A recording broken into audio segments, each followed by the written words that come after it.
Alors l'étude qu'on a présentée aujourd'hui, c'est les effets du travail sur les pratiques des agriculteurs qui mettent en place du pâturage de couverts d'interculture.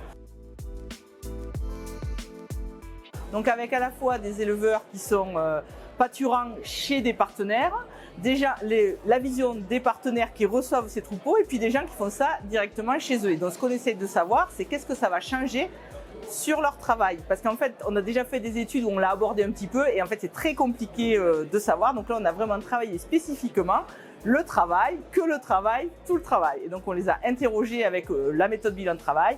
On a fait aussi un peu d'approche sociale avec la méthodologie sociale.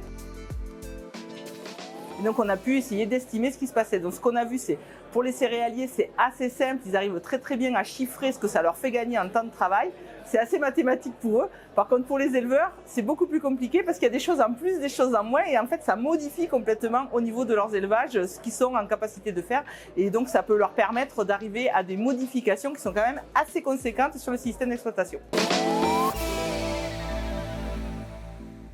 Je vais prendre l'exemple spécifiquement pour les éleveurs et les polyculteurs éleveurs. Donc on a quand même 3 catégories qu'on a vu se détacher. Alors on avait fait une première enquête, mais on n'avait que 12 exploitations. On a fait une enquête quali, puis après on a testé avec une enquête un petit peu plus dirigée, envoyée par les réseaux sociaux. Donc on a quand même 44 éleveurs qui nous ont répondu. Et donc là on a trois groupes qui sont à peu près équivalents. Alors je ne dis pas que dans la population générale ça représente ça, mais enfin on a un tiers des agriculteurs pour qui ça va permettre de générer une activité économique supplémentaire, notamment avec de la création ou de l'agrandissement de troupeaux. Alors ça on l'avait pas du tout vu venir, donc c'était la grosse surprise. Ou alors qu'ils vont se mettre à vendre de façon plus ou moins régulière du fourrage supplémentaire.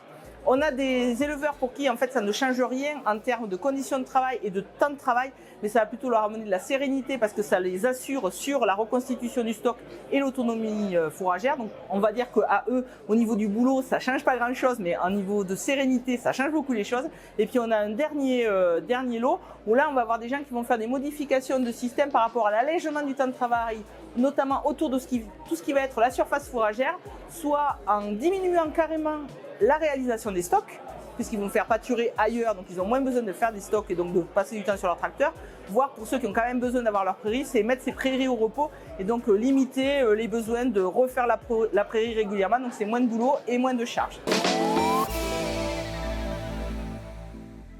Alors, des effets à l'échelle du territoire, on va dire, on en espère beaucoup. Aujourd'hui, c'est un peu plus limité, mais ce qu'on voit, c'est qu'avec le développement de cette pratique, déjà, ça refédère les gens au niveau local. Les gens se mettent à se parler entre eux. J'ai besoin de ressources. Oh, ça se passe bien chez mon voisin avec ses moutons. Est-ce qu'il pourrait pas venir chez moi pâturer? Donc, les gens se remettent à se parler. Donc, les gens se disent, en fait, sans ça, moi, mon voisin, je lui parlais jamais parce que c'est pas le même métier que moi. Et en fait, là, il se trouve des points communs. Et ce qu'on voit, c'est qu'on a de plus en plus de sollicitations des éleveurs par les céréaliers ou par les cultivateurs locaux qui se disent mais ouais c'est super intéressant et donc ça recrée de la cohérence. Le problème c'est que dans les zones où il n'y a que les céréaliers et pas les éleveurs, là c'est un petit peu plus compliqué. Donc voilà, l'objectif peut-être dans j'espère moins de 10 ans, c'est d'avoir remis des élevages là où il n'y en avait plus pour avoir cette cohérence territoriale qui se remet en place.